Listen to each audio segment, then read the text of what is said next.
G square மாப்பிள்ளைன்னு சொன்னா என்ன தவறு இருக்கு? ஜி ஸ்கொயர் மாப்பிள்ளைன்னு ஊரே சொல்லுச்சு, என்ன தவறு இருக்கு? ஜி ஸ்கொயர் மாப்பிள்ளை என்று நீங்கள் சொல்வீர் என்று சொன்னால் வேறு எந்த லாட்டரி மருமனுக்காக புது விமான நிலையத்தை நீங்கள் கொண்டு போவீர்கள் என்று நான் கேட்க முடியுமா? நேற்று நடந்த அந்த சட்டமன்றத்துல அகஸ்டின் அவர்கள் பேசினதாகட்டும், இல்ல ஆதவ் அர்ஜுனா, நிர்மல்குமார் இவங்க எல்லாம் பேசினதாகட்டும், இது எல்லாமே லைவ்ல மக்கள் பார்த்துட்டு இருக்காங்க அப்படிங்கிறத அவங்க ஏன் மறந்துட்டு பேசுறாங்க அப்படின்னு தான் ஒன்னும் புரியல.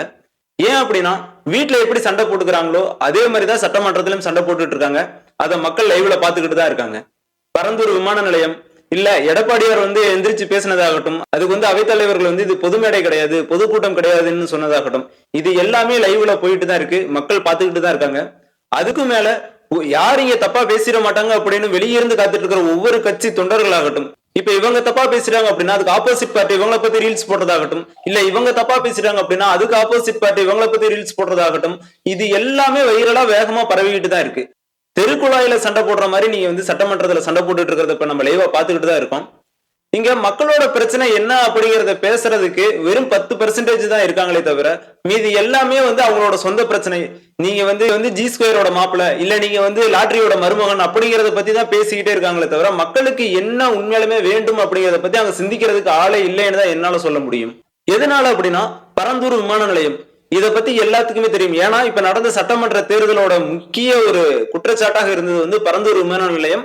அதை வச்சுதான் இப்ப அரசியலும் நகர்ந்துட்டு இருக்கு. கடைசியா நடந்து முடிஞ்ச சட்டமன்ற எலெக்ஷன்ல ஒரு கேம்பெயினாவே இந்த பரந்தூர் விமான நிலையத்தை கொண்டு போயிருந்தாங்க. அதோட முக்கிய நகர்வாகவும் விஜயோட வெற்றியையும் நம்ம பார்க்கலாம். உறுப்பினர் கேள்வி கேட்டிருந்தாரு, இந்த திட்டத்தை கைவிட்டுட்டீங்க, கையகப்படுத்திய நிலத்தை என்ன பண்ண போறீங்கன்னு. மாற்று தொழில் திட்டங்கள் மக்களை பாதிக்காதவாறு கையகப்படுத்தப்பட்ட நிலங்களில் செயல்படுத்தப்படும். தமிழக வெற்றி கழகமாகட்டும், இல்ல நாம் தமிழர் கட்சி ஆகட்டும், இல்ல இதர கட்சிகள், நிறைய கட்சிகள் பரந்தூர் விமான நிலையத்துக்கு எதிராக குரல் கொடுத்திருந்தாங்க.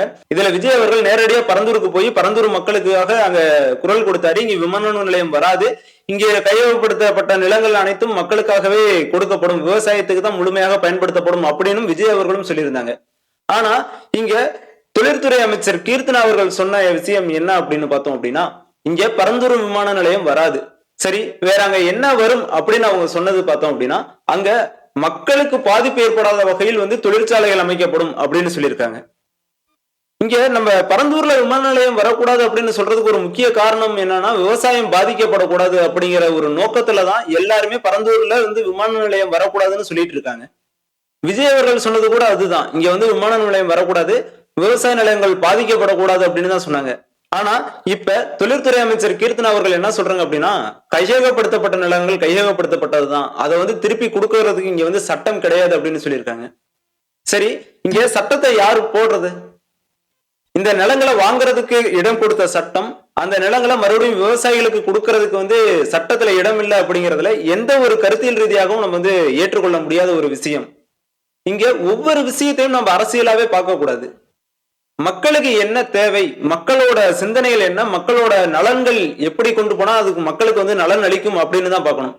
சரி, மக்கள்கிட்ட இருந்து வாங்கின நிலத்தை மக்களுக்கு கொடுக்கறதுக்கு சட்டம் கிடையாது, இது வேற ஒரு தொழிலுக்காக தான் பயன்படுத்தணும் அப்படின்னு சொல்றீங்க. சரி, ஓகே, அந்த இடத்துல நம்ம தொழிற்சாலைகளை கொண்டு வராம மக்களுக்கு பயன்படும் வகையில ஒரு ஃபார்ம் அமைக்கலாம்ல. மக்களுக்காக, மக்கள் சார்ந்து அங்க எந்த ஒரு விவசாயம் பண்ணை அமைக்கலாம், விவசாயத்துக்கான ஃபார்ம் அமைக்கலாம் அப்படிங்கிற ஒரு முடிவை எடுத்து அங்க ஒரு விவசாயம் சார்ந்த ஒரு தொழிலை கொண்டு வரலாம் அப்படிங்கிறது இங்க மக்களோட கருத்தாகவும் இருக்கு. எதுக்காக சொல்றோம் அப்படின்னா, டிவிகேவோட முக்கியமான கேம்பெயினோட சொல்லலாம் இந்த பரந்தூர் விமான நிலையத்தை. சோ இங்க விமான நிலையம் வரக்கூடாது, விவசாயிகளுக்கு தான் அந்த நிலம் கிடைக்கணும், விவசாயம் பாதிக்கப்படக்கூடாதுன்னு சொல்லிட்டு நமக்கு திருப்பி மறுபடியும் அங்க வேற ஒரு தொழிற்சாலை கட்ட போனோம் அப்படின்னா இதுல எந்த ஒரு பயனும் இல்லை. அதுக்கு விமான நிலையமே போயிடலாமே. வேற ஒரு தொழிற்சாலை வந்தா மக்களுக்கு பாதிப்பு ஏற்படாது, அப்ப விமான நிலையம் வந்தா மக்களுக்கு பாதிப்பு ஏற்படுமா? ஏன்னா இங்க நிறைய கருத்துக்கள் சோசியல் மீடியால இந்த ஒரு 2 நாளா பார்த்துட்டு இருக்கோம். விமான நிலையம் இல்லாதனால எவ்வளவு பாதிப்பு ஏற்படும், சென்னைக்கு எவ்வளவு பின்னடைவு ஏற்படும், தொழில் முதலீட்டாளர்களோட பின்னடைவு, இது மாதிரி நிறைய ஒரு ரீல்ஸ் நம்ம பார்த்துக்கிட்டு தான் இருக்கோம். அதனால இங்க வேற தொழிற்சாலை கட்டினா மக்களுக்கு பாதிப்பு ஏற்படாது அப்படின்னு சொல்றீங்க. விமான நிலையம் வந்தா அங்க மக்களுக்கு என்ன பாதிப்பு? 2 நாளையும் ஒரே பாதிப்பு தான், விவசாயம் பாதிக்கப்படும். அங்க மக்களுக்கு விவசாயத்துக்காக அந்த நிலங்கள் ஒப்படைக்கப்படணும் அப்படிங்கிற ஒரு கருத்தும் இங்க முன்வைக்கப்படுது. அதுக்கப்புறம் பார்த்தோம் அப்படின்னா, அந்த பரந்தூரை பேஸ் பண்ணியே ஒரு சண்டையும் நடந்துட்டு இருக்கு, ஜி ஸ்கொயர் மாப்பிள்ள அப்படின்னு.